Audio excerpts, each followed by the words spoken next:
Hello, this is Mike Corrali with the Introduction to Comparative Politics course online.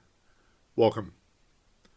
Today, we cover chapters 1 and 2 in our course textbook, Essentials of Comparative Politics, 7th edition, by Patrick H. O'Neill. In this chapter, the author introduces us to terms such as bureaucratic politics, credibility, deterrence, diplomacy, globalization, sanctions, statecraft, and the pluralist model.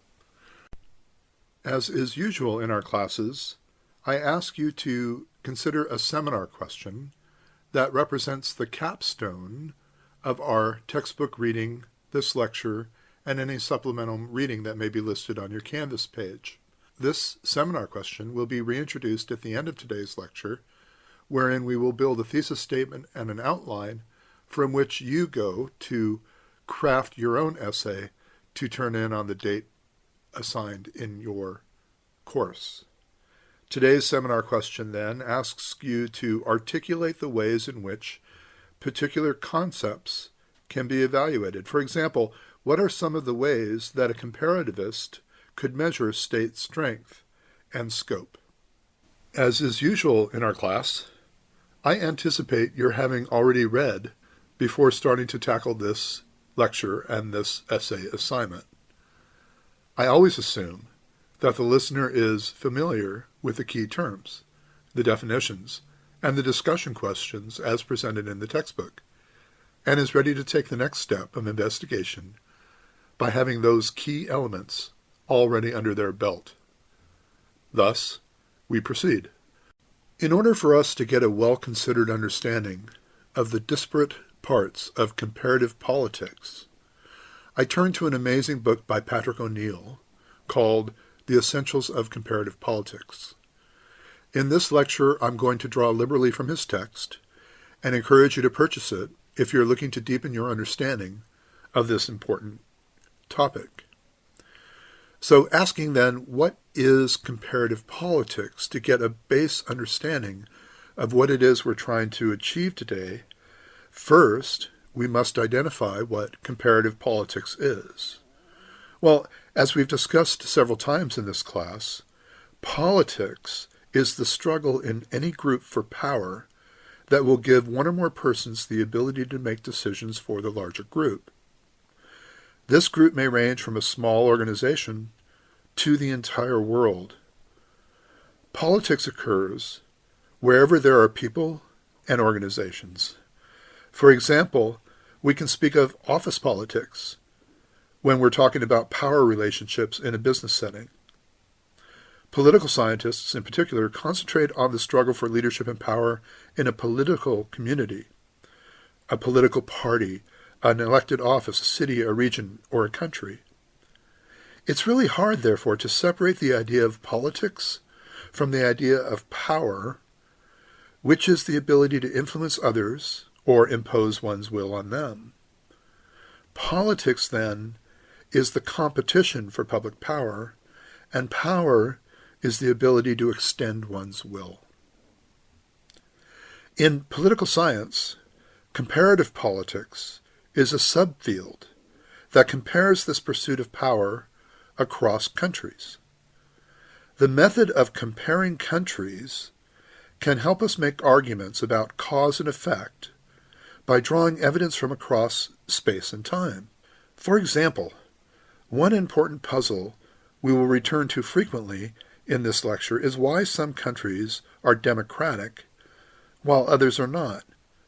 Why has politics in some countries resulted in power being dispersed more among people, while in other countries politics has been concentrated in the hands of the few? Why is South Korea democratic, while North Korea is autocratic? Looking at North Korea alone won't necessarily help us understand why South Korea went down a different path, or vice versa. Therefore, a comparison of the two, perhaps alongside similar cases in Asia, may better yield explanations.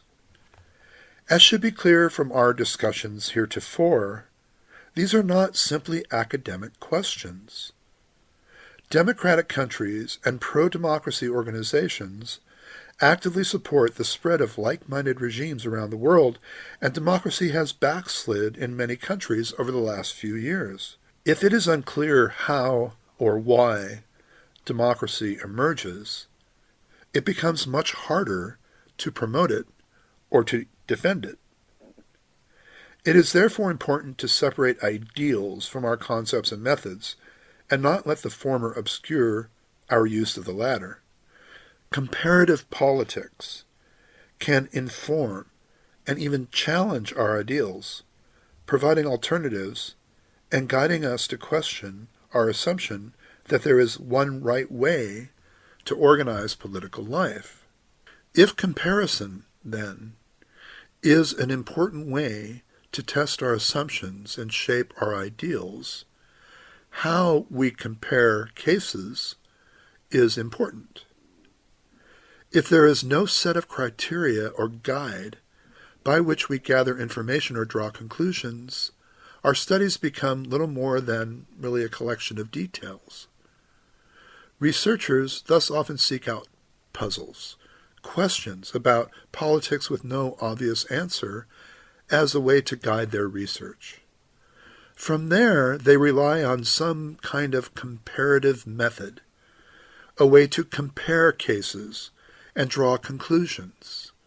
By comparing countries or subsets within them, we scholars seek out conclusions and generalizations that could be valid in other cases. Hence our using these 4 case studies enclosed within this lecture in an attempt to understand international relations writ large by using a comparative method on specific cases. So to return then to my earlier question, let us say that we're interested in why democracy has failed to develop in some countries. We might approach the puzzle of democracy by looking at North Korea. Why has the North Korean government remained communist and highly repressive, even as similar regimes around the world have collapsed? A convincing answer to this puzzle could tell scholars and policymakers a great deal and even guide our tense relations with North Korea in the future. Examining one country closely may lead us to form hypotheses about why a country operates as it does. We call this approach inductive reasoning, the means by which we go from studying a case to generating a hypothesis, which is what our seminar question is intended to allow us to do. But while a study of one country can generate interesting hypotheses, it does not provide enough evidence to test them. Thus, we might study North Korea and conclude that the use of nationalism by those in power has been central to the persistence of non-democratic rule. In so concluding, we might then suggest that future studies look at the relationship between nationalism and authoritarianism in other countries. Inductive reasoning can therefore be a foundation upon which we build greater theories in comparative politics and subsequently in understanding international relations. But comparative politics can also rely on what's called deductive reasoning. So inductive reasoning and deductive reasoning diverge. Deductive reasoning, starting with a puzzle, and from there generating some hypothesis about cause and effect to test against a number of cases. Whereas inductive reasoning starts with the evidence as a way to uncover a hypothesis, deductive reasoning starts with a hypothesis and then seeks out the evidence. In our example of inductive reasoning, we started with a case study of North Korea and ended with a testable generalization about nationalism, right? Well, using deductive reasoning, we would start with our hypothesis about nationalism and then test that hypothesis by looking at a number of countries. By carrying out such studies, we may find a correlation or apparent association between certain factors or variables.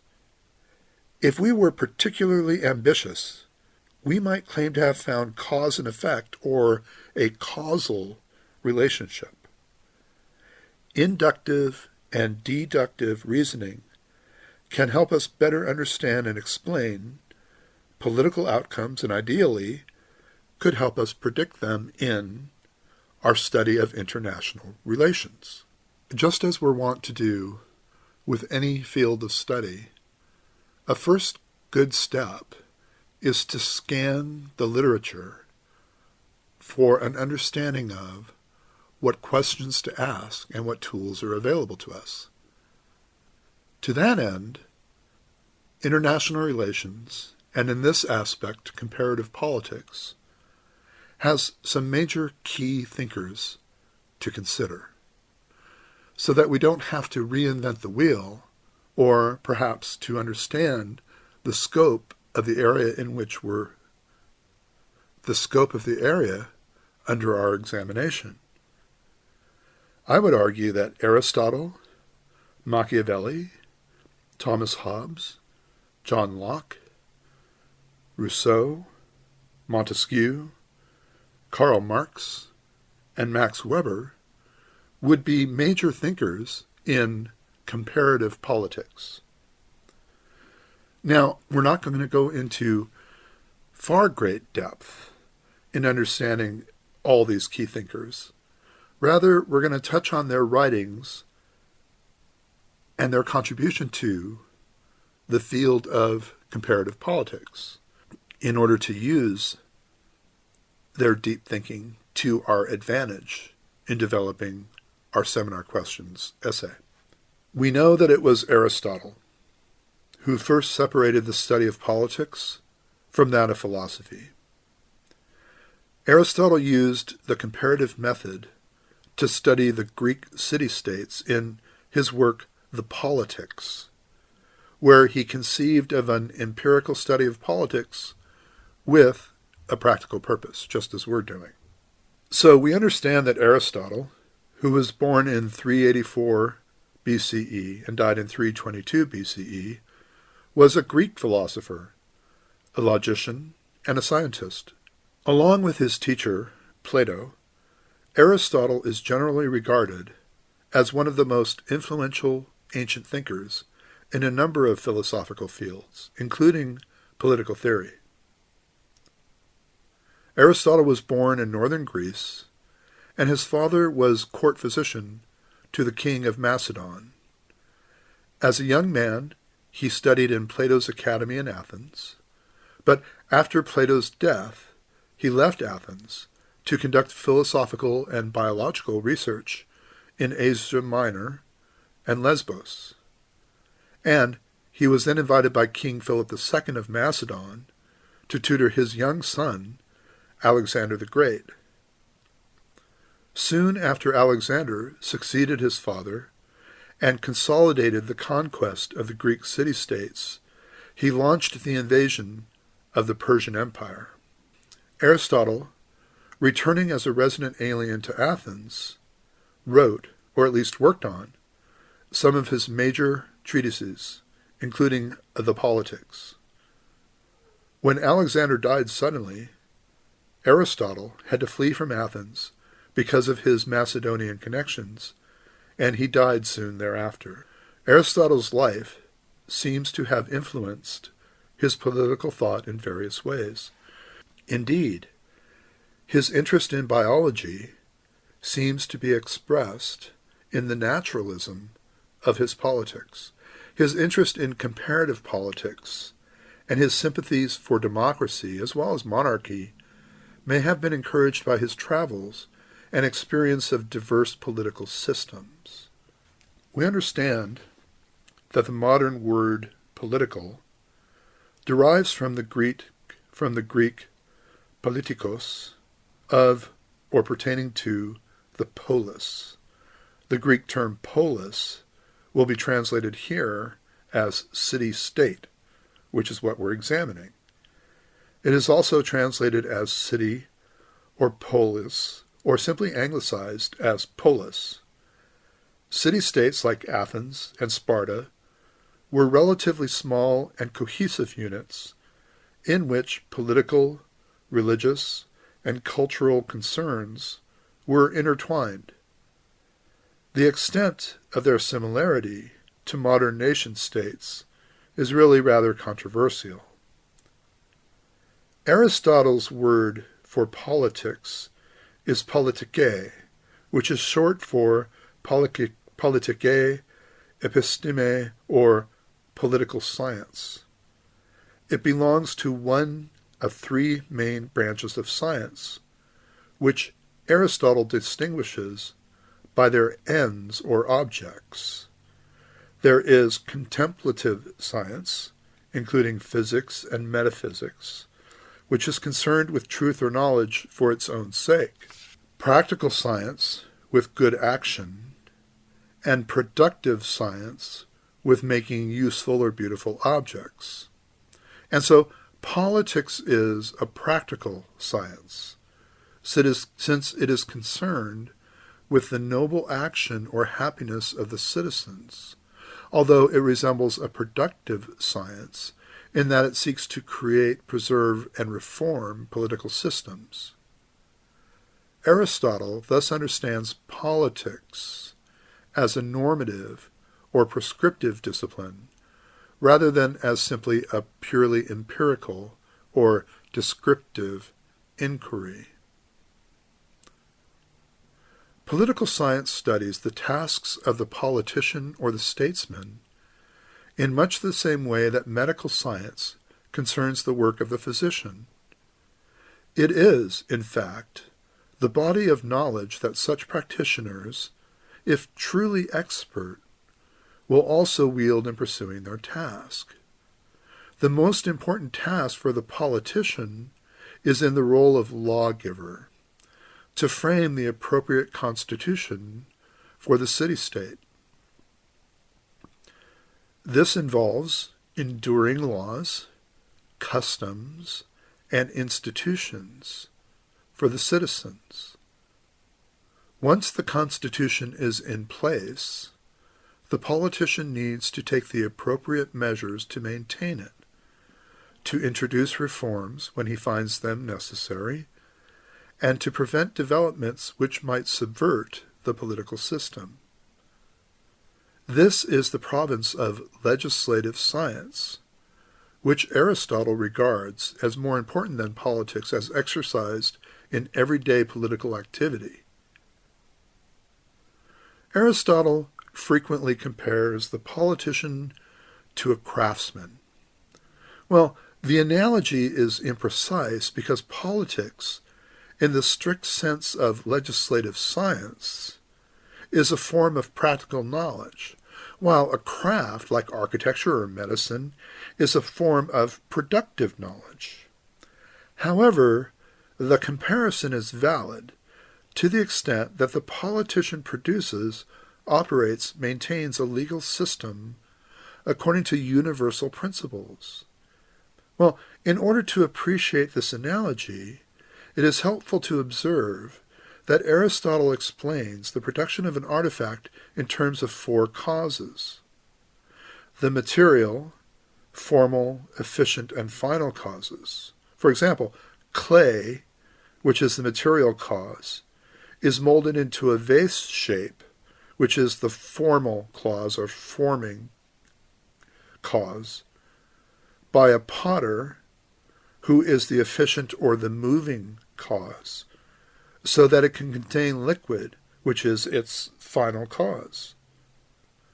One can also explain the existence of city-states in terms of these four causes.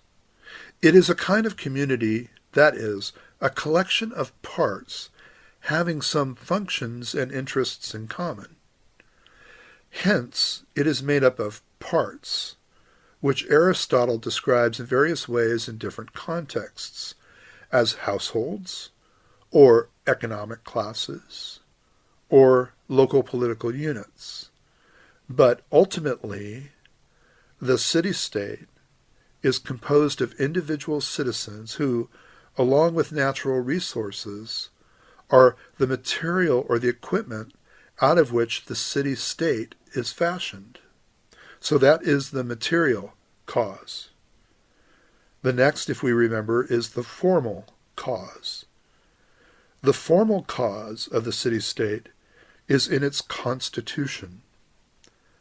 Aristotle defines the constitution as a certain ordering of the inhabitants of the city-state. He also speaks of the constitution of a community as the form of the compound, and argues that whether the community is the same over time depends on whether it has the same constitution. Now, the constitution in this sense is not a written document, but an immanent organizing principle, analogous rather to the soul of an organism. Hence, the Constitution is also the way of life of the citizens. Here, citizens are that minority of the resident population, then, who possess full political rights. And so the different parts of the community, then, make up its material. What forms it is its constitution, again, not a written constitution, rather the soul of the community. And then the existence of the city-state also requires an efficient cause, namely its ruler. Okay, here we go. In Aristotle's view, a community of any sort can possess order only if it has a ruling element or authority. This ruling principle is defined by the Constitution, which sets criteria for political offices, particularly the sovereign office, the leader. However, if you imagine on a deeper level, there must be an efficient cause to explain why a city-state acquires its constitution in the first place, right? So Aristotle states that the person who first established the city-state is the cause of very great effect. This person was evidently the lawgiver in the beginning, someone like Solon of Athens, who founded the Constitution. Aristotle compares, then, the lawgiver, or the politician more generally, to a craftsman like a weaver or a shipbuilder who fashions material into a finished product. So the notion of final cause, then, dominates Aristotle's work Politics from, indeed, its opening lines. Quote, "Since we see every city-state is a sort of community, and that every community is established for the sake of some good, for everyone does everything for the sake of what they believe to be good," right? It is clear that every community aims at some good, and that the community which has the most authority of all and includes all the others aims highest, that is, at the good with the most authority. This is what's called the city-state or the political community. So to sum up then Aristotle, right? The city-state is a matter form, compound.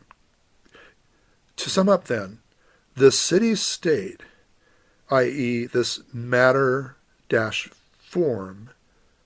compound of a particular population, in other words, the citizen body, in a given territory, and a constitution. The constitution itself is fashioned by the lawgiver and is governed by politicians who are like craftsmen in the efficient cause, and the Constitution defines the aim of the city-state, the final cause. Aristotle's analysis has important practical implications for him. Just as the craftsman should not try to impose a form on materials for which it is unsuited, i.e. to build a house out of sand, The legislator should not lay down or change laws which are contrary to the nature of the citizens. Oh, okay, so I'm bearing in mind again North Korea and South Korea, and why North Korea would allow itself to be authoritarian and communistic, and South Korea to be democratic. Is it then in the nature of the citizens that are causing this constitution through the lawgivers to be the final cause? Yeah, I think we're getting there. So Aristotle then accordingly rejects utopian schemes such as the proposal in Plato's Republic that children and property should belong to all citizens in common. For this runs afoul of the fact that people give most attention to their own property, less to what is communal, or only as much as it falls to them to give attention. So you would mow your own front yard, but you might not go down to the dog park on the corner and mow that lawn, right? That people pay more attention to their own property first, without really not a thought to the communal. Okay. Well, this runs afoul, then, of Plato's Republic's utopian schemes, suggesting rather that the formal cause is to allow the individual citizen to pay attention to their own personal property. Yeah, okay. So Aristotle is also wary of causal political innovation, okay, because it can have the deleterious side effect of undermining the citizen's habit of obeying the law. It is in these terms, then, that Aristotle understands the fundamental normative problem of politics. What constitutional form should the lawgiver establish and preserve, in what material, for the sake of what end? Next, we turn our attention to Nicolo Machiavelli, who lived from 1469 to 1527. We understand that Machiavelli is often cited as the first modern political scientist because of his emphasis on statecraft and empirical knowledge. He also analyzed different political systems, believing the findings could be applied by statesmen discussed in his book, The Prince. We know that the Italian Renaissance of the 14th and 15th centuries saw the rebirth of many of the ideals of classical Greece and Rome, including the ideal of self-government. Among those who celebrated the rebirth of republican government was none other than our beloved Nicolo Machiavelli, who lived from 1469 to 1527. Well, we understand that Machiavelli is best known as the author of The Prince, a short book in which he apparently advocates rule by a single person who should not hesitate to use cruelty or deceit to stay in power. In his longer book, The Discourses, however, he takes a very different position. I'm going to read to you just a little bit from his work, The Discourses, in which Machiavelli criticizes the claim that people acting collectively are less wise than a single king or a prince. He says then, I say that individual men, and especially princes, may be charged with the same defects of which writers accuse the people. For whoever is not controlled by laws will commit the same errors as an unbridled multitude. This may easily be verified, for there have been and still are plenty of princes, and a few good and wise ones, such, I mean, as needed not the curb that controlled them. Amongst these, however, are not to be counted either the kings that lived in Egypt at the ancient period when that country was governed by laws, or those that arose in Sparta. Neither such are born in our day in France, for that country is more thoroughly regulated by laws than any other of which have any knowledge in modern times. I say that both governments of princes and of people have lasted a long time, but both required to be regulated by laws. For a prince who knows no other control but his own will is like a madman, and a people who can do as it pleases will hardly be wise. If now we compare a prince who is controlled by laws and a people that is restricted by them, we shall find more virtue in the people than in the prince. And if we compare them when both are freed from such control, we shall see that the people are guilty of fewer excesses than the prince, and that the errors of the people are of less importance, and therefore more easily remedied.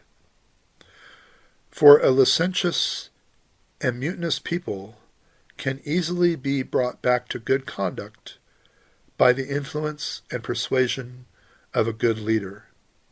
But an evil-minded prince is not amenable to such influences, and therefore there is no other remedy against him but cold steel.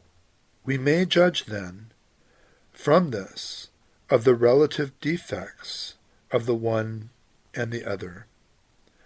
If words suffice to correct those of the people, while those of the prince can only be remedied by violence, no one can fail to see that where the greater remedy is required, there also the defects must be greater. The follies which a people commits at the moment of its greatest license are not what is most to be feared.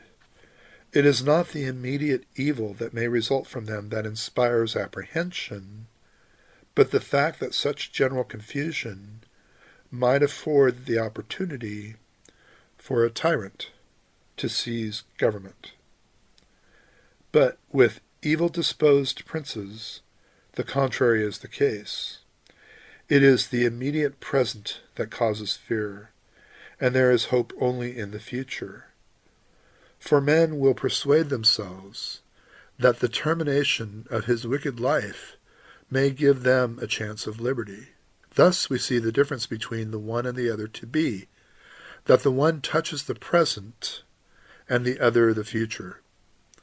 The excesses of the people are directed against those whom they suspect of interfering with the public good, while those of the princes are against apprehended interference with their individual interests.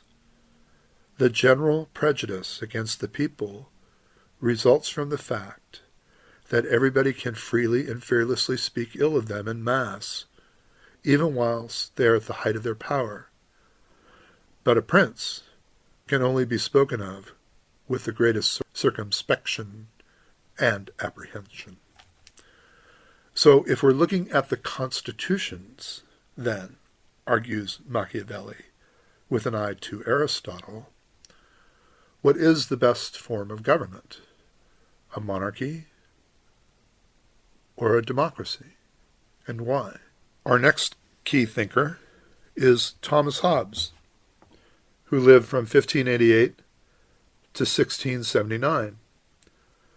Thomas Hobbes developed the notion of the social contract, whereby people surrender liberties in favor of order, and he advocated a powerful state in his work, Leviathan. Hobbes has suffered a fate shared by many classic authors. His greatest work is more often quoted than carefully and thoroughly read. Well, there are reasons for this.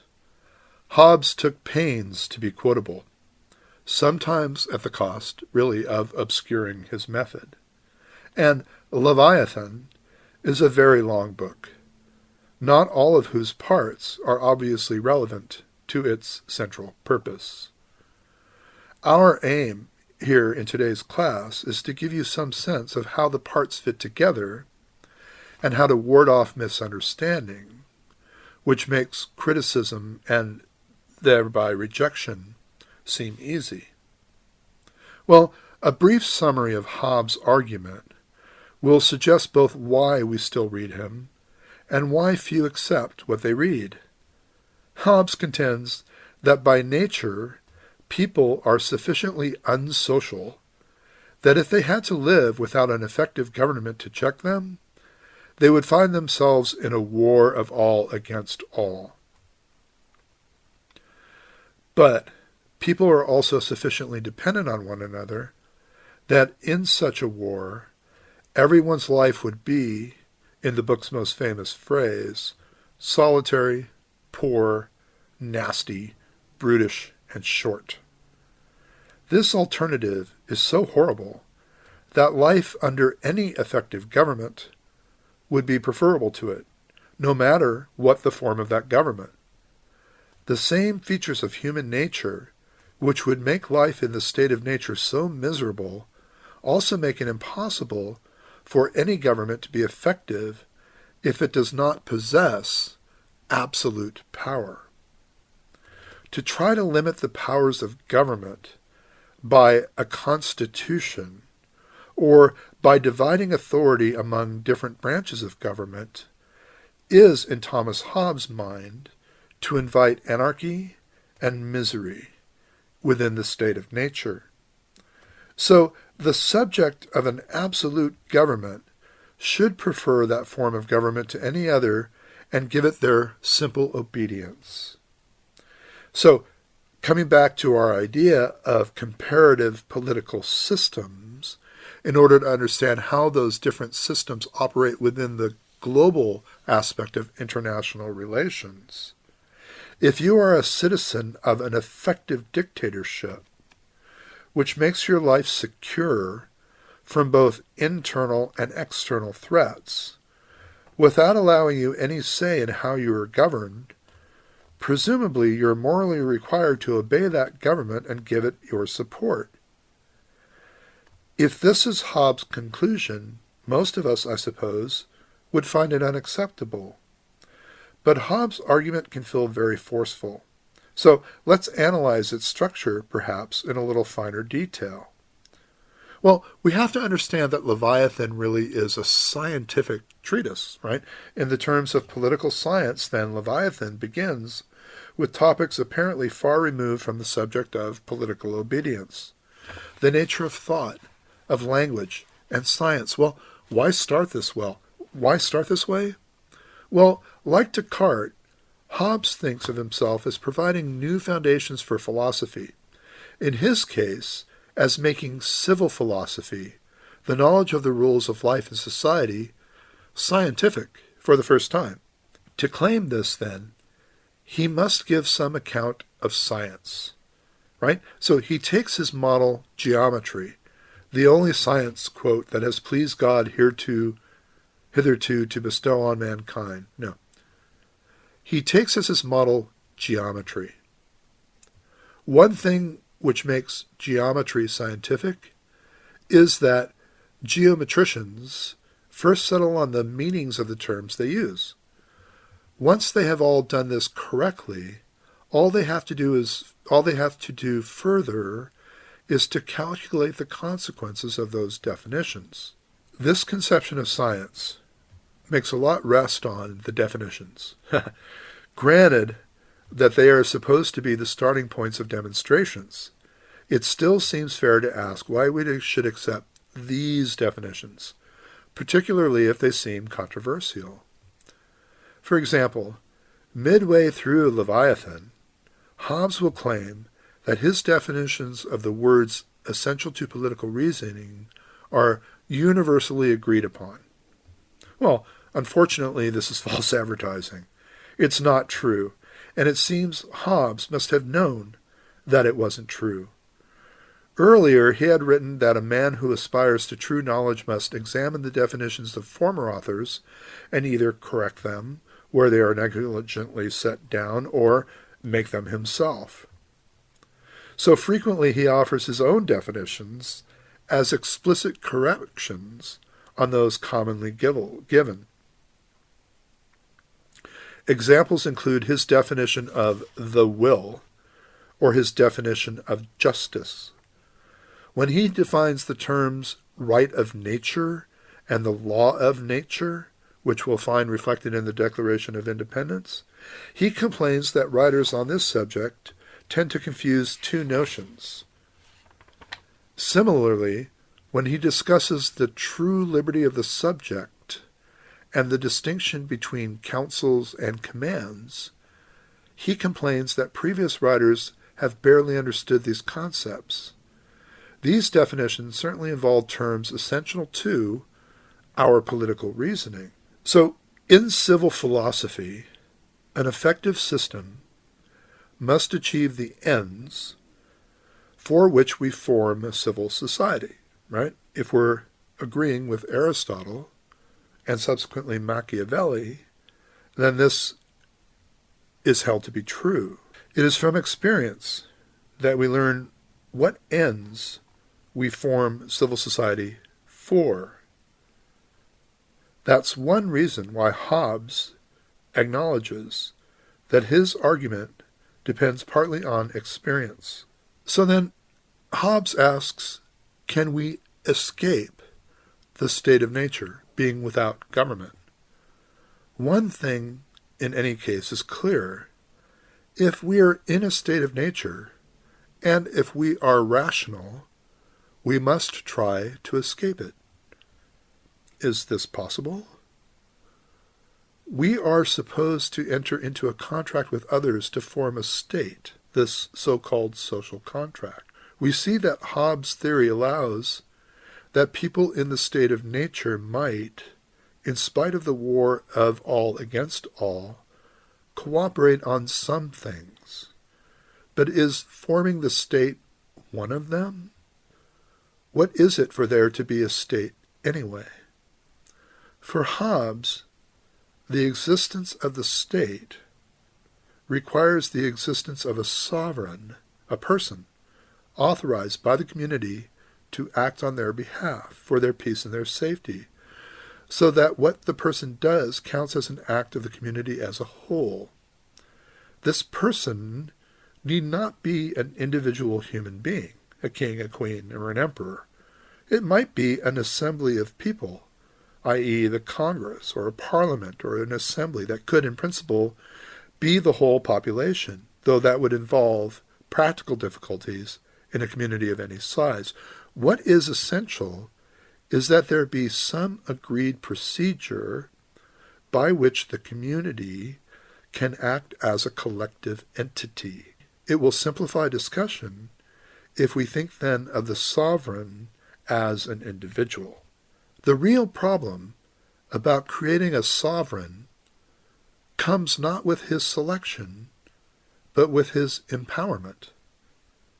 If the sovereign is a single individual, or even an assembly made up of relatively few citizens, he will not have sufficient natural power to enforce all or even many of his commands.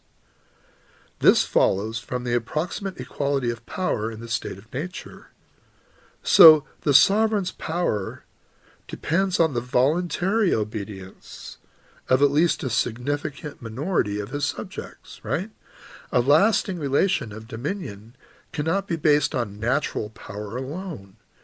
It is not essential for the sovereign to have effective power that all, or even a majority, of his subjects obey his commands willingly, so long as a powerful minority will obey commands to punish those who disobey his commands.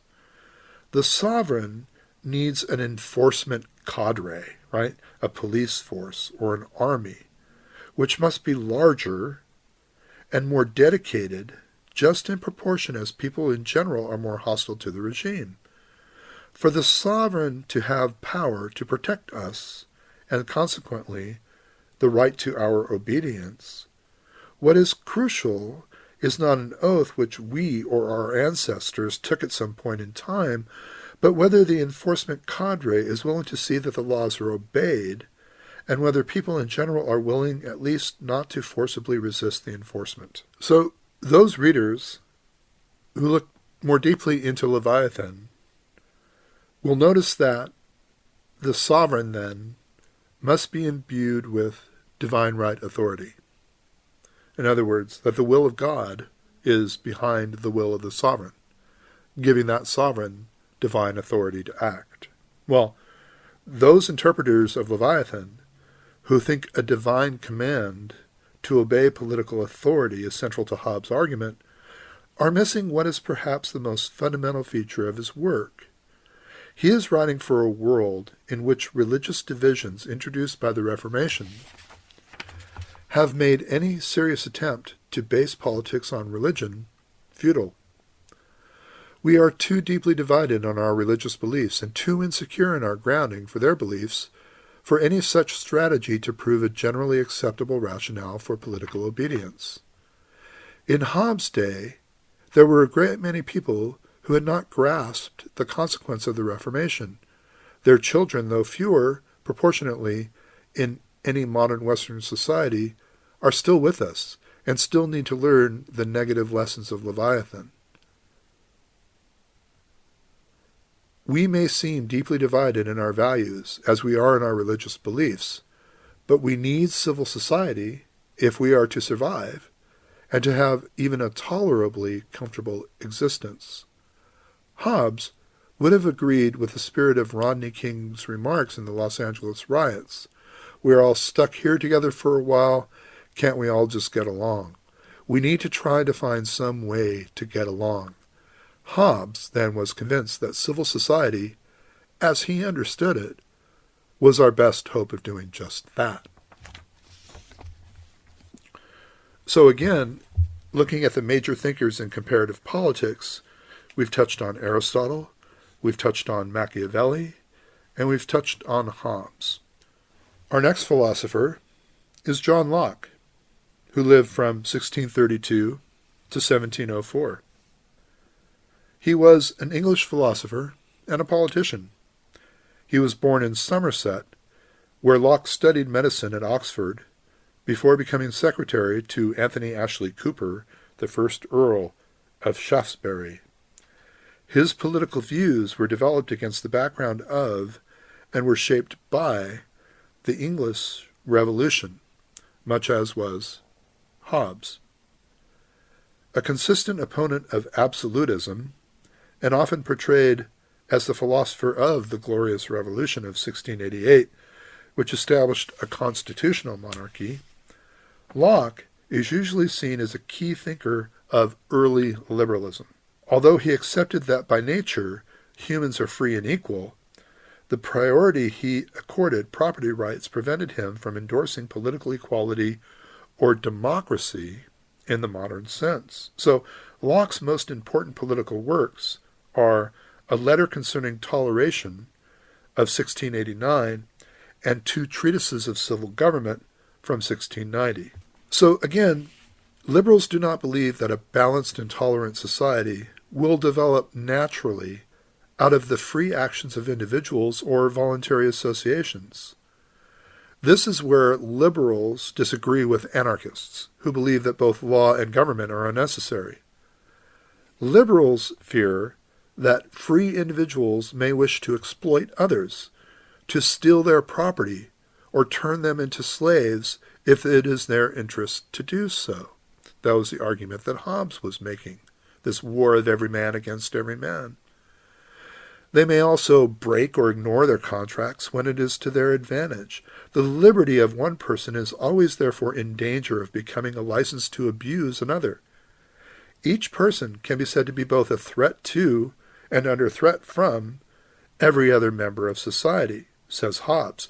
Our liberty requires that they are restrained from encroaching on our freedom, and in turn their liberty requires that they are safeguarded from us. Liberals have traditionally believed that such protection can only be provided by a sovereign state, capable of restraining all individuals and groups within a society.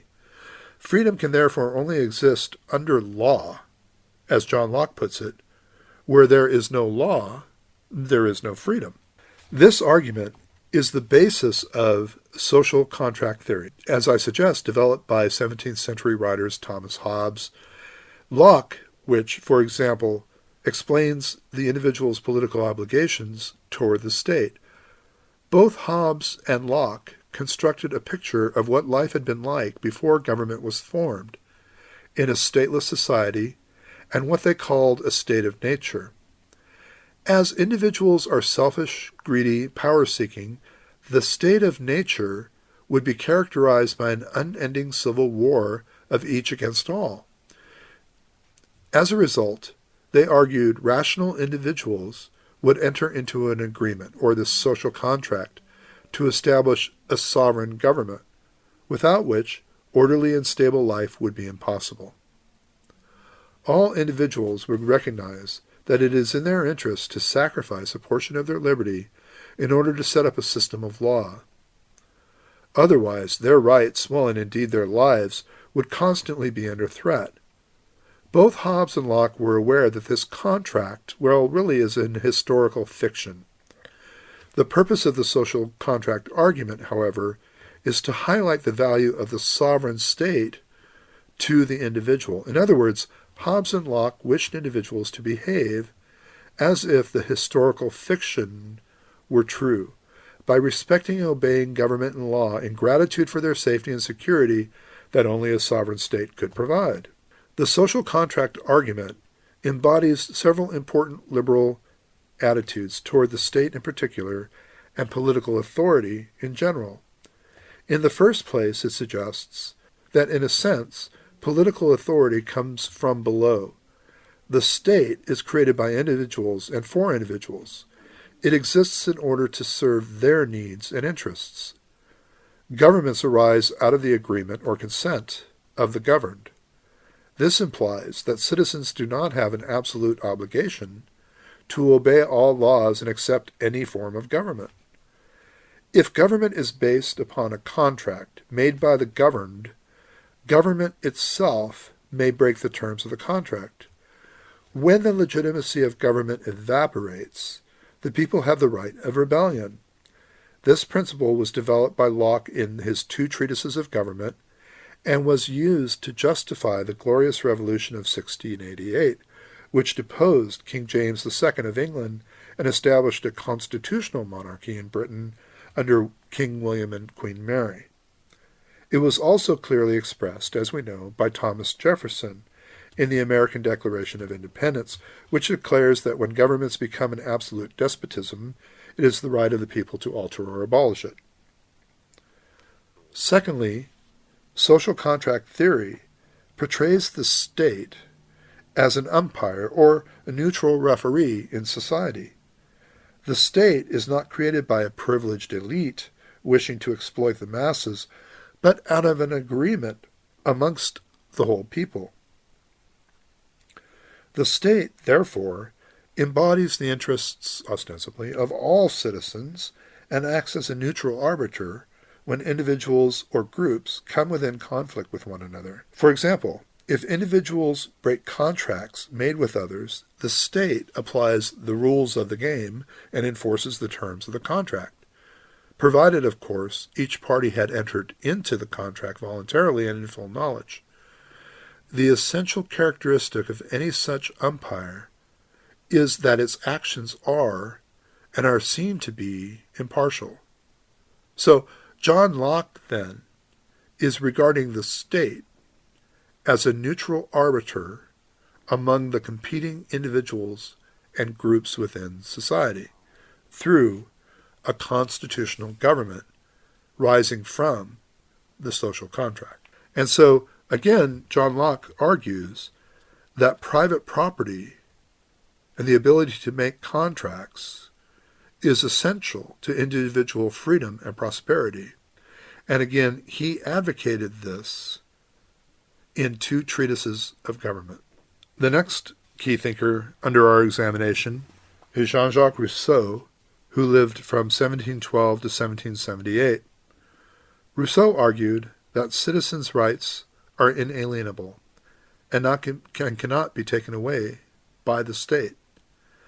His work influenced the development of civil rights, and these ideas are discussed in his work, literally titled The Social Contract. In the social contract, the first principle from which Rousseau proceeds is his opening declaration, famous and well known to many. Man is born free. In other words, man's essential nature is that of a being with a capacity for free development. This principle, which was taken from Aristotle, was emphatically not an empirical generalization, but a statement which, as he implied, could not be disproved by any particular experience. For if a free man, as Rousseau stated, is everywhere in chains, the empirical evidence would seem to deny the truth of that assertion. In beginning with this seeming paradox, he effectively dismissed the relevance of such empirical and contingent evidence, which certainly would not be found in absolutist societies of our day. His first principle is a statement not of empirical facts, but of value, or of metaphysical truth. It is regarded as true by definition, as a normative statement of essential potentiality, akin to what Kant would soon call a regulative idea, a concept which we use as a yardstick to evaluate existent social institutions. What he clearly set out here to establish, then, is not a description of actually prevailing social conditions, rather a set of principles by which reason can determine what is right, what is wrong, what ought to be.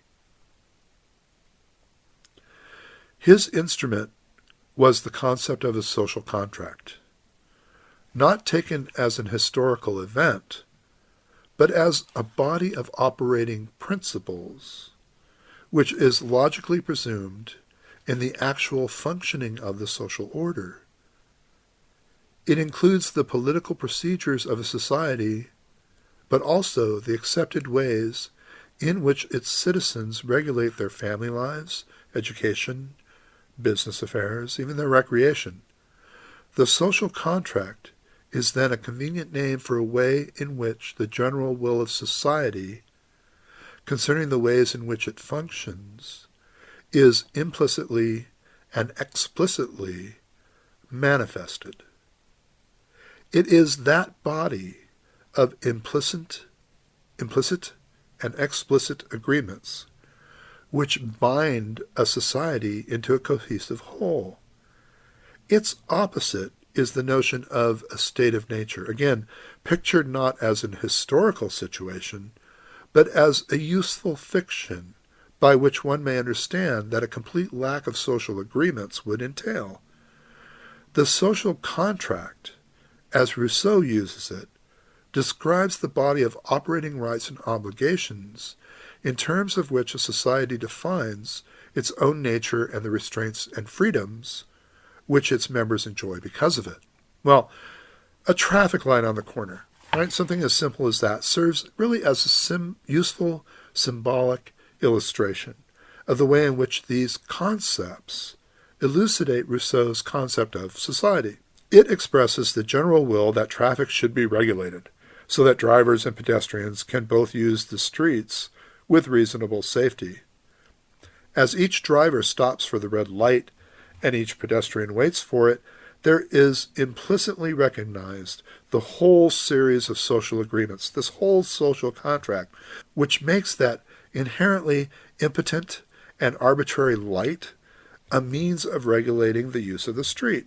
Should a recalcitrant driver or pedestrian ignore the light, he would be apprehended with general approval, right? The law applies to all. You can't run a red light. Should drivers or pedestrians then ignore the light, the regulations governing it would become unenforceable. Chaos, a miniature state of nature, ensues, and the use of the street by anyone becomes impossible or hazardous. In every use of the street, according to the laws and regulations governing its use, each driver and pedestrian is assenting to the general will, right? Acknowledging that the social contract which sets out the procedure for translating that general will into specific laws and customs, giving his tacit consent to these laws, limiting his liberty to drive or walk as he chooses, and taking for granted the consequent positive freedom to use that street as a means of driving or walking in comparative safety to his chosen destination. Well, if we conceive society then, right, and the social contract in this sense, then Rousseau's argument, insofar as our study of comparative governments, comparative political systems, and of international relations writ large, really becomes fairly straightforward. A contract is essentially a voluntary agreement, which specifies certain reciprocal rights and obligations, right? Its purpose is to assure the contracting parties of specific opportunities or freedoms to undertake specific kinds of acts and to spell out the obligations that are to be recognized as their price. It presumes the parties have freely entered into the agreement for their mutual advantage. Just as an argument is logically absurd if its conclusion contradicts its premises, so the social contract is legitimate if it denies its essential premise of human freedom, right? This is to say that a society predicated on repressive relationship of master and slave, as we're going to see in a moment with Marx and Engels, rather than a society of free men, has contradicted the principle of contract and is therefore illegitimate. It must be governed by force, but not by right, and its government cannot legitimately demand the loyalty of its citizens. Free men are not merely subjects, they are citizens, members of their society and constituents of it. They can only be legitimately bound by their own acts of will, and a legitimate social order rests on the tacit consent of its citizens that it function as it does.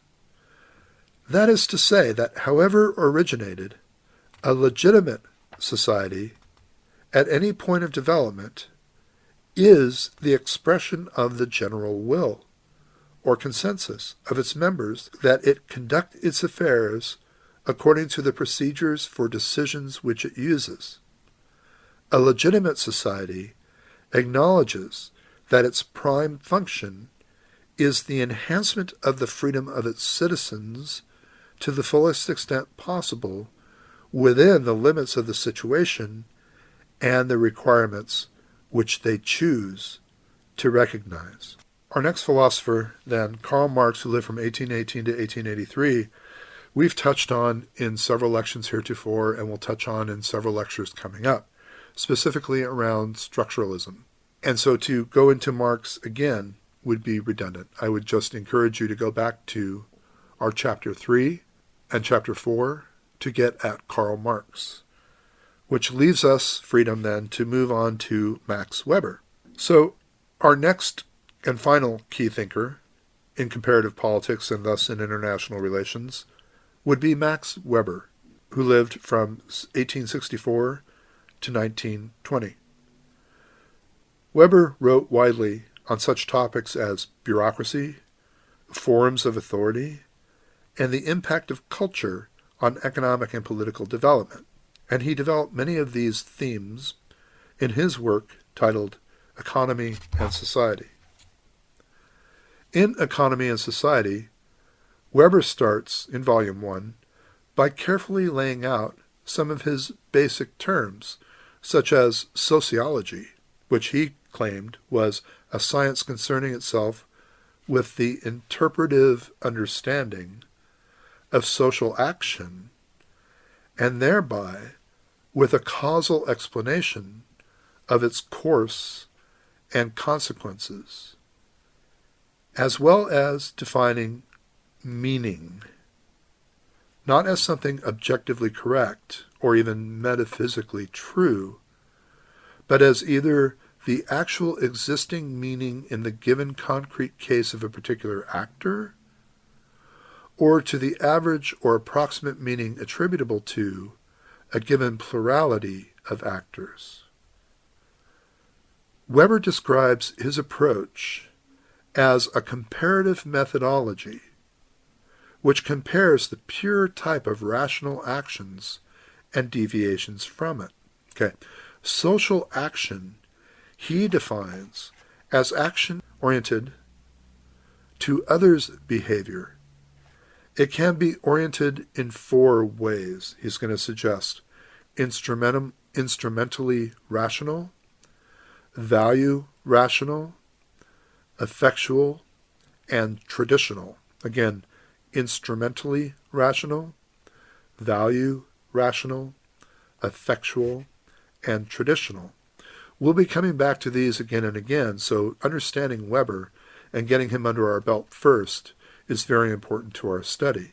Weber discusses types of legitimate order, divided into 2 types, convention and law. The legitimacy of a social order may be guaranteed, he said, in 2 ways.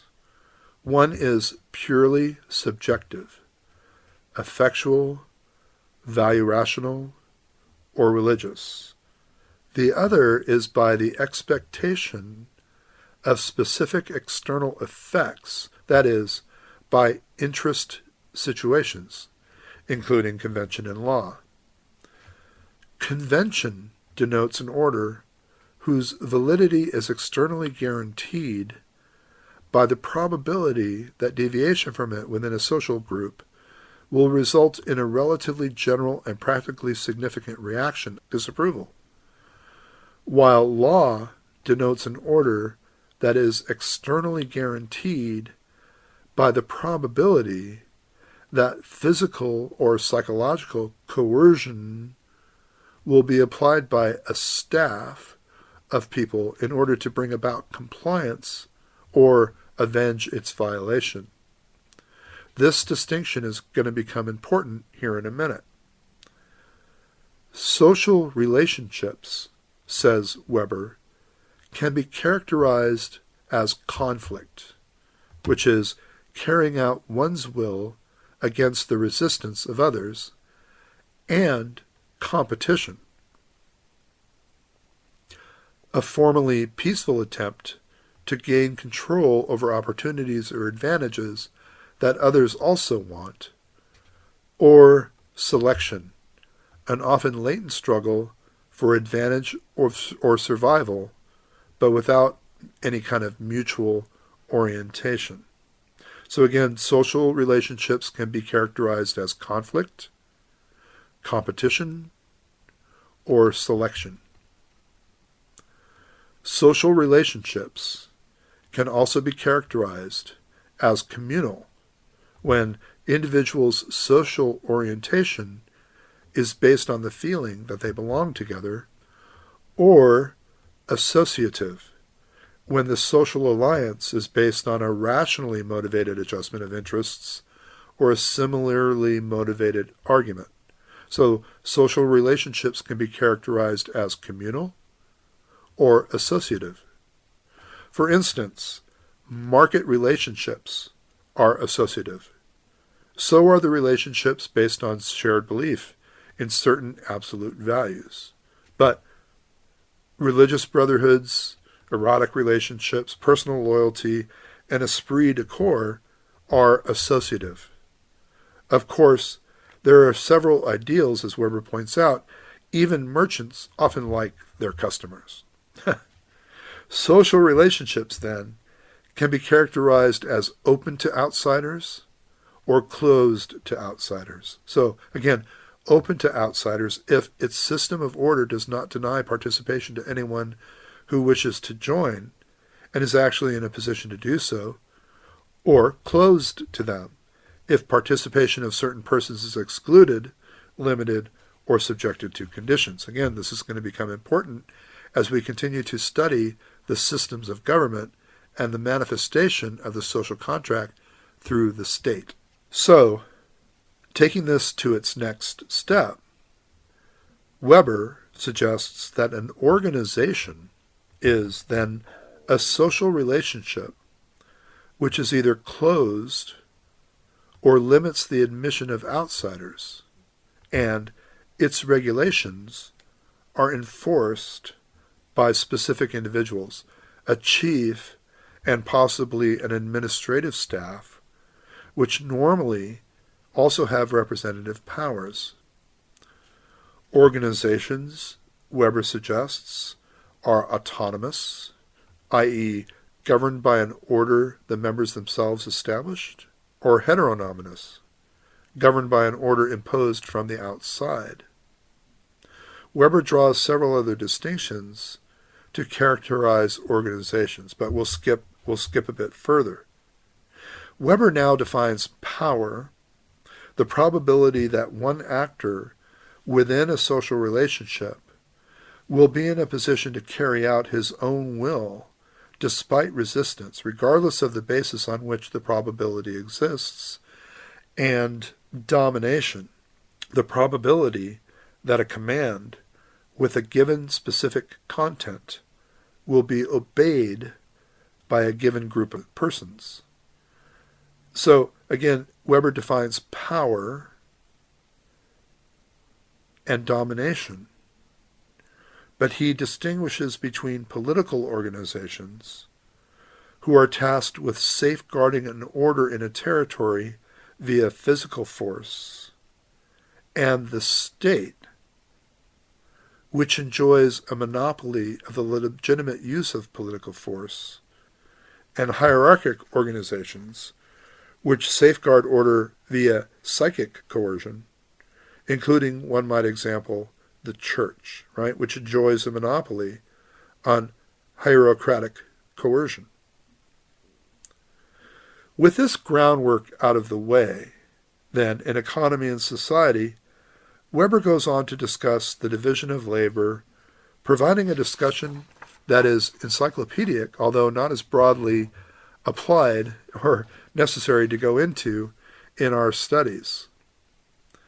Weber names three types of legitimate domination, right? We're talking about power and domination.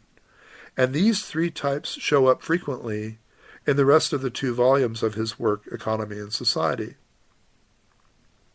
And this discussion really reminded me of Machiavelli in its careful delineation and description of types, though Machiavelli was talking about governments, and Weber is talking about broader issues of legitimacy, right?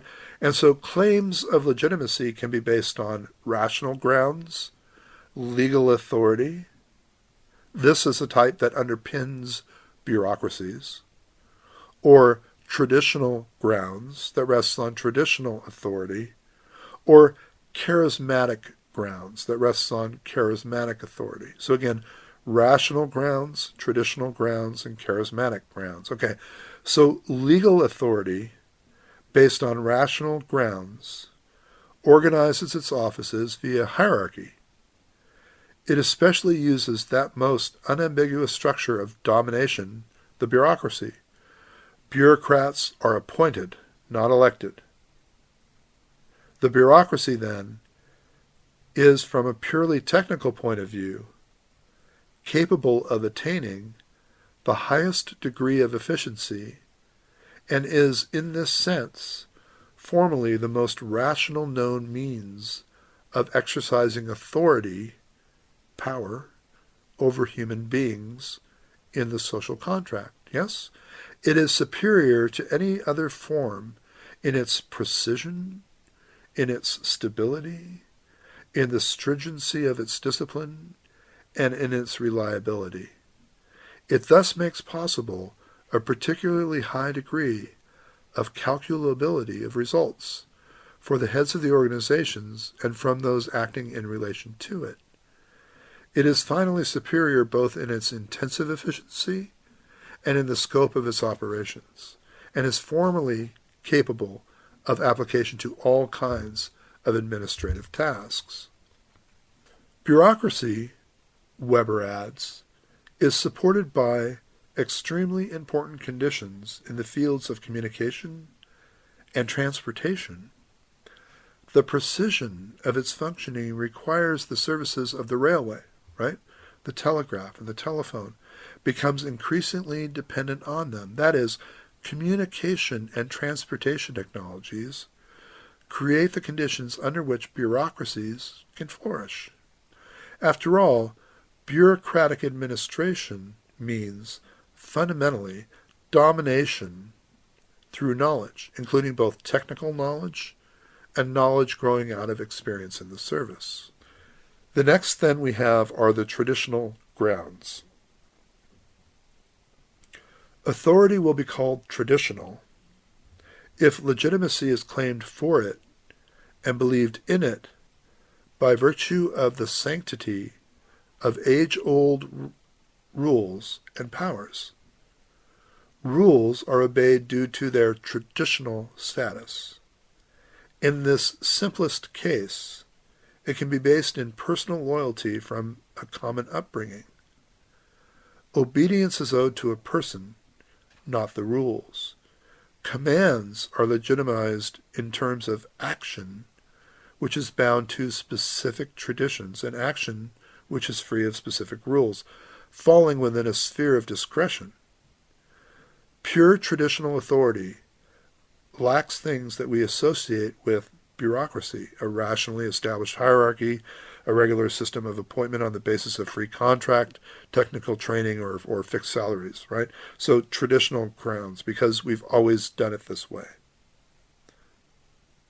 So rational grounds by legal authority, by a constitution. Traditional grounds, because we've always done it this way, this is the way it's done. And finally, legitimacy on charismatic grounds. The term charisma will be applied to a certain quality of individual personality by virtue of which he is considered extraordinary and treated with supernatural, superhuman, or at least specifically exceptional powers or qualities. Charismatic authority, of course, cannot remain stable because it is based on a person and not on law and not on tradition. In being made routine, it can easily turn into a clan state or a cult of personality in which a political body is organized strictly and completely in terms of this principal charismatic individual. And so again, Max Weber, in his work Economy and Society, draws out the three types of legitimate domination through rational grounds, legal, traditional grounds, we've always done it this way, or charismatic grounds by virtue of a charismatic personality. And so in looking at the main thinkers in comparative politics and how this may relate to international relations, it's very clear. Aristotle, Machiavelli, Hobbes, Locke, Rousseau, and Weber all talk about the state of nature, the social contract, legitimacy, and authority. And so looking at our methodology,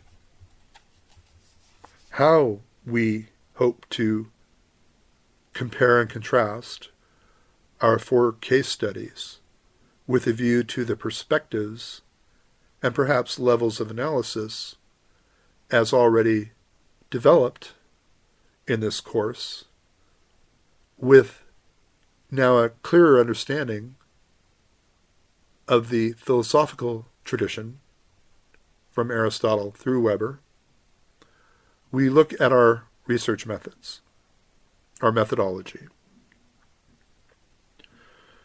One area of conflict always in methodology is how best to gather and analyze data. What is it that we are looking at? How do we look at it? We have already spoken in this class about the problems of comparative methodology involving selecting cases and perhaps controlling variables.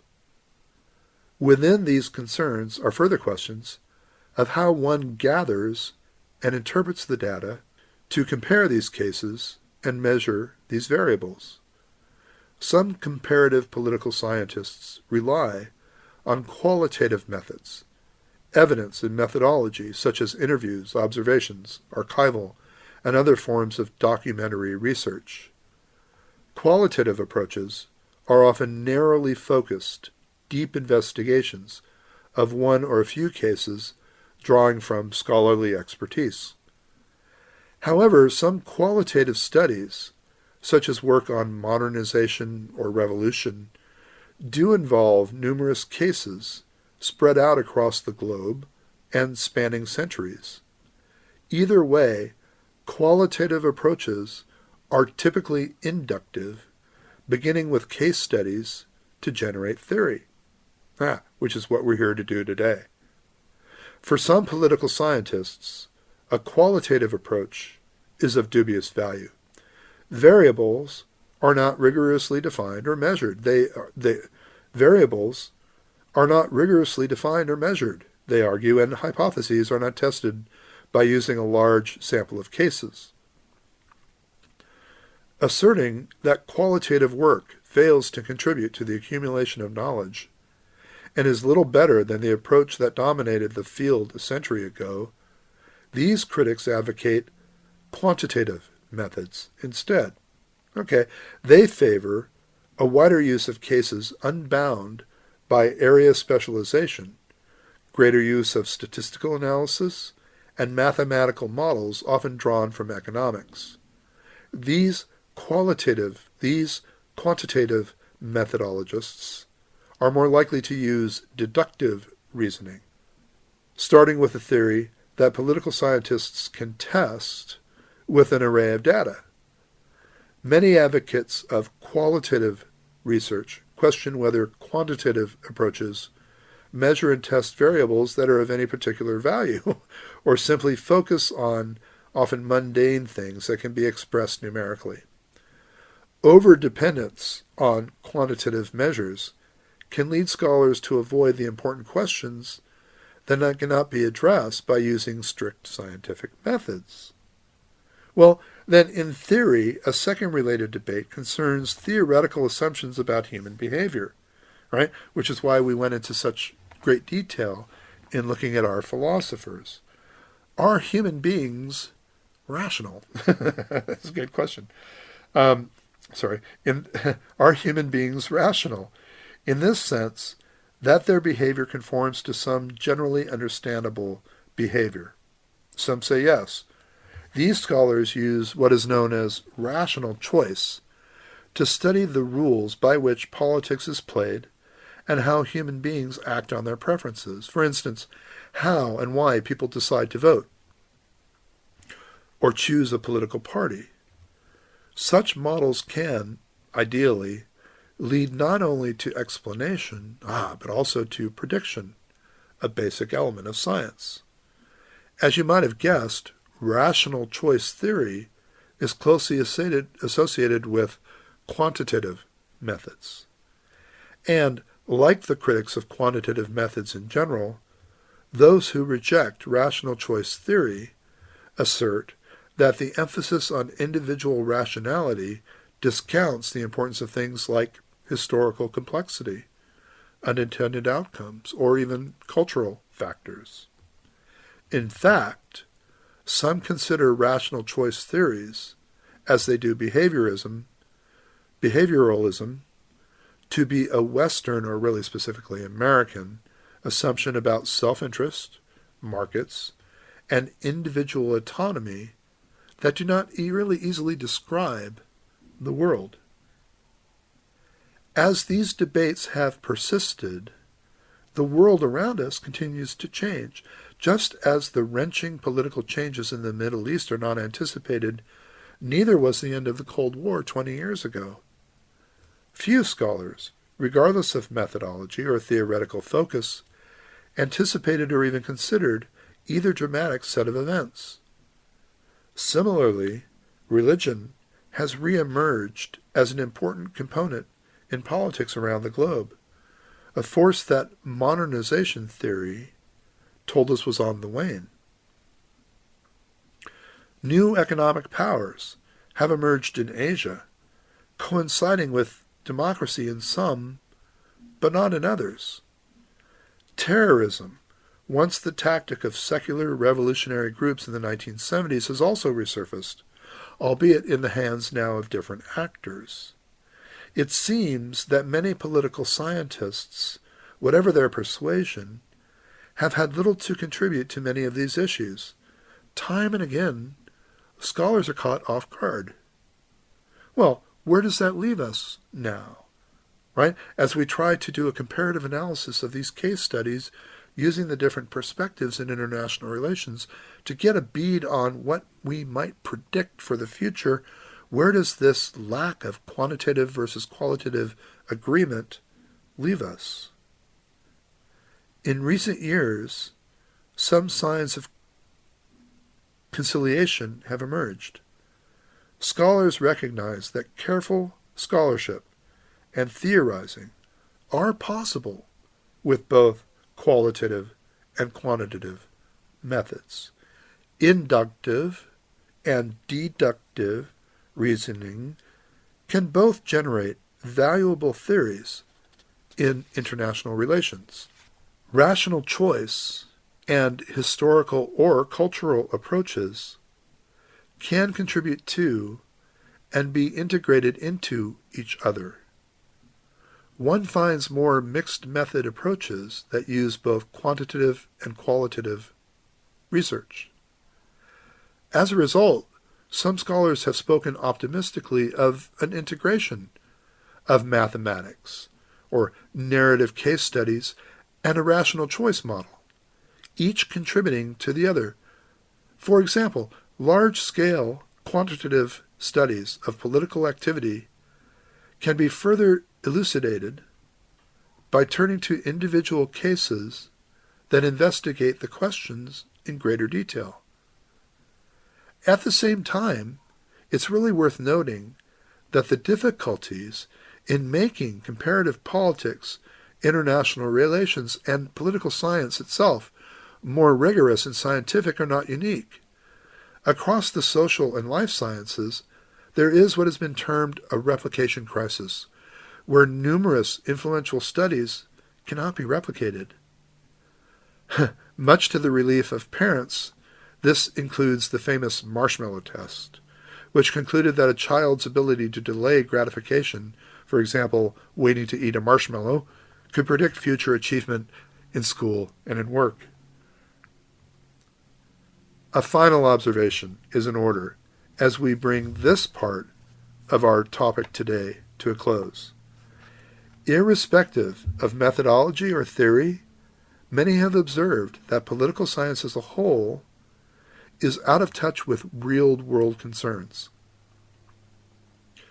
and is effectively inaccessible to laypersons and has failed to speak to those who make decisions about policy, whether voters, like you and I, or elected leaders. Commentators and scholars often assert that political science has created a culture that glorifies arcane unintelligibility while disdaining impact and audience. Well, this is misleading, given the growing emphasis on reconnecting political science to central policy questions. So, international relations should not simply be about what we can study or what we want to study, but also about how our research can reach people, empower them, and help them be better citizens and leaders. A call for greater relevance may represent a change for some scholars, but relevance and rigor are not at odds, my friends. They are, in fact, central to a meaningful political science and international relations study. Our next quick step is to discuss two steps of political organization: consensus and coercion. So we've been nibbling around the edges of this. What is the difference between then democratic rule and authoritarian rule? How is that called forth by the social contract or through the social contract? Well, in a consensus model as a path of organization, individuals band together to protect themselves and create common rules, right?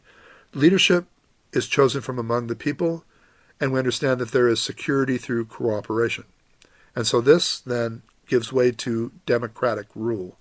It is the inherent foundation of democratic rule. But it isn't to say that it is the only way, or the right way. Another path to political organization has to do with coercion, as opposed to consensus. In coercion, individuals are brought together by a ruler who imposes authority and monopolizes power. Security is then achieved not through cooperation, but through domination. And this manifests through an authoritarian rule. Which brings us to our final preliminary discussion before diving into our 4 case studies, having to do with legitimacy. Politics refers to the distribution and exercise of power within a society, and polity, P-O-L-I-T-Y, refers to the political institution through which power is distributed and exercised in any society. In any society, decisions must be made regarding the allocation of resources and other matters. Except perhaps in the simplest societies, specific people and often specific organizations make these decisions. Depending on the society, they sometimes make these decisions solely to benefit themselves, and other times make these decisions to benefit the society as a whole. Well, regardless of who benefits, a central point is this: some individuals and groups have more power than others. Because power is so essential to an understanding of politics, we need to have a discussion of politics within a discussion of power, and that is equated to legitimacy. Power refers, again, one more time, to the ability to have one's will carried out despite the resistance of others. Most of us have seen a striking example of raw power when we're driving a car and we see a police car in our rearview mirror, right? At that particular moment, the driver of that car has enormous power over us. We make sure we strictly obey the speed limit, right? That your seatbelt is on, etc., and all other driving rules are being met. If, alas, the police car's lights are flashing, we stop the car, as otherwise we may be in for even bigger trouble. When the officer approaches our car, we ordinarily try to be as polite as possible and pray we do not get a ticket, right? When you're 16 and your parents told you to be home by midnight or else, your arrival home by this curfew again illustrated the use of power, in this case, parental power. If a child in a middle school gives her lunch to a bully who threatens her, that again is an example of the use of power and, well, indeed, the misuse of power. Well, these are all vivid examples of power, but the power that social scientists study is both grander and often more invisible.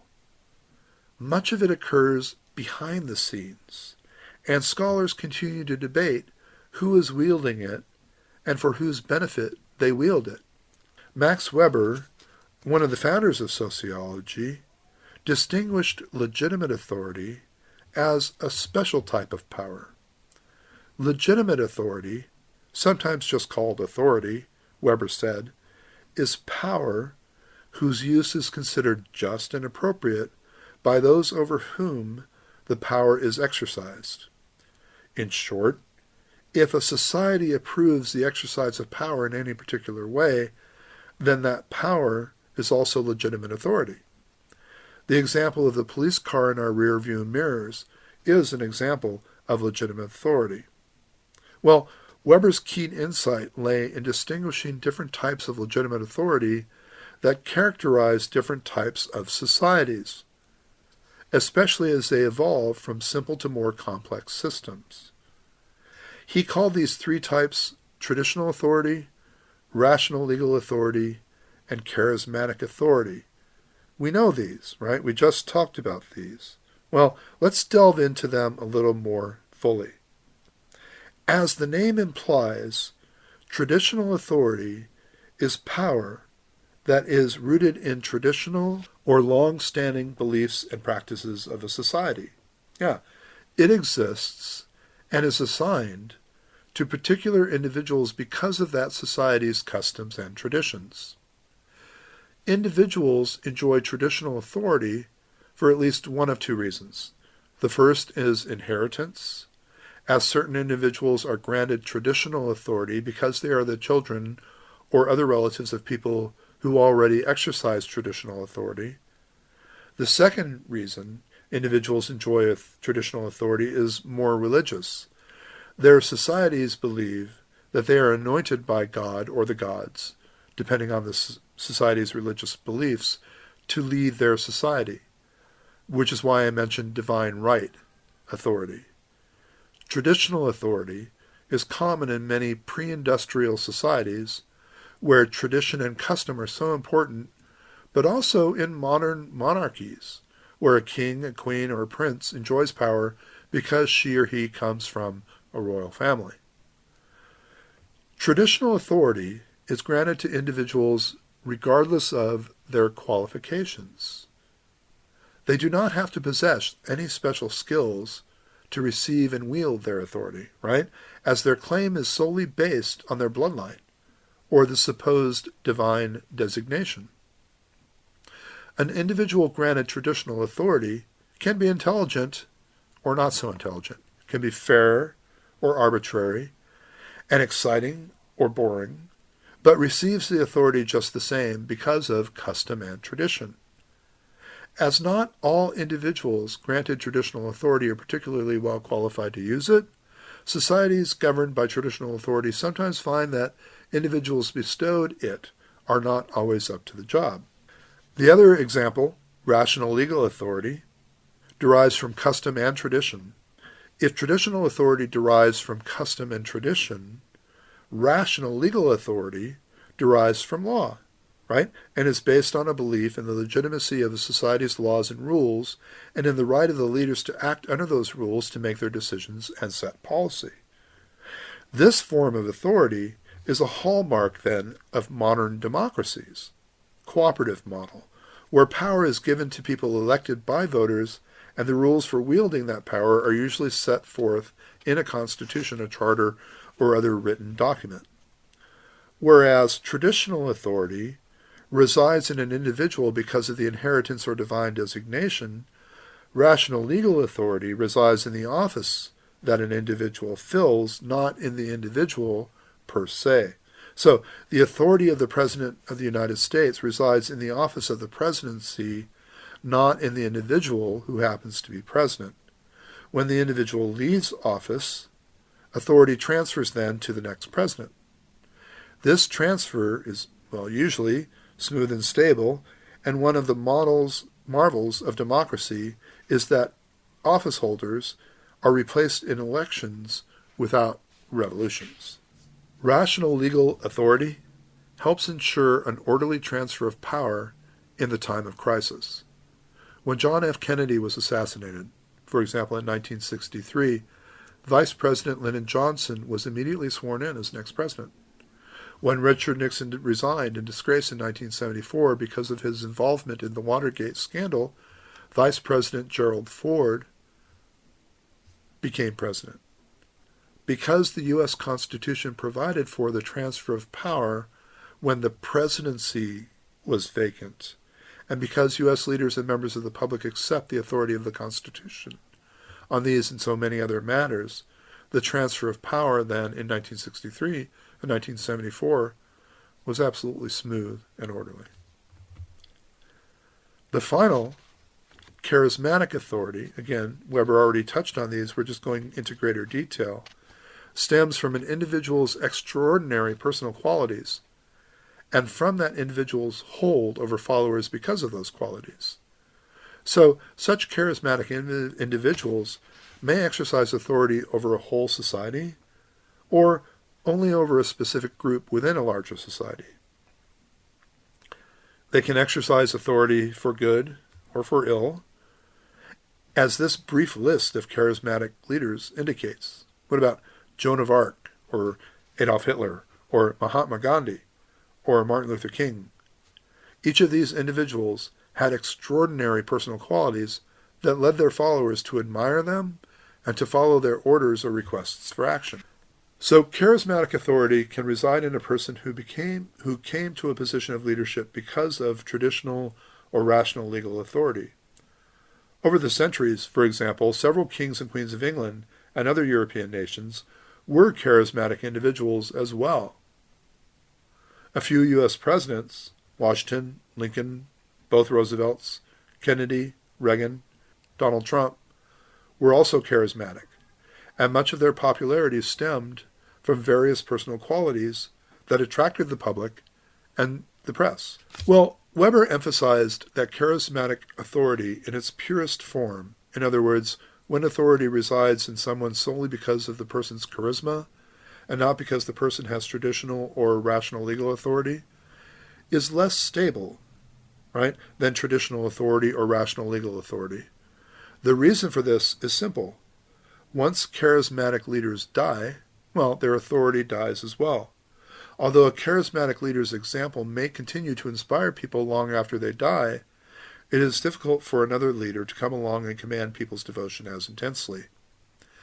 After the deaths of all the charismatic leaders named a moment ago, none came close to replacing them in their hearts and minds of their followers.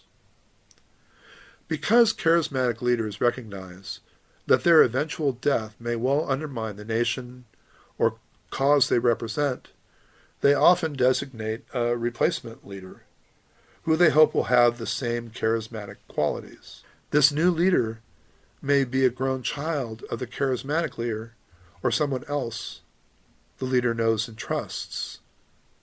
Kim Jong-un is a good example of this. The danger, of course, is that any new leaders will lack sufficient charisma to have their authority accepted by the followers of the original charismatic leader. For this reason, Weber recognized that charismatic authority ultimately becomes more stable when it evolves into traditional or rational legal authority.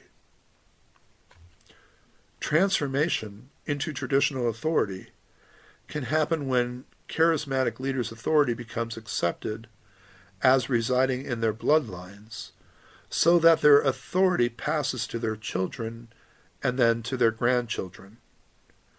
Transformation into rational legal authority occurs when a society ruled by a charismatic leader develops the rules and bureaucratic structures that we associate with the government. And so Weber used the term routinization of charisma to refer to this transformation of charismatic authority. And so we reintroduce our seminar question, which asks you to consider and articulate the ways in which particular concepts can be evaluated. For example, what are some of the ways that a comparativist could measure state strength and scope? Thank you for attending today. Again, this is Mike Corrali with an Introduction to Comparative Politics online. Have a great day.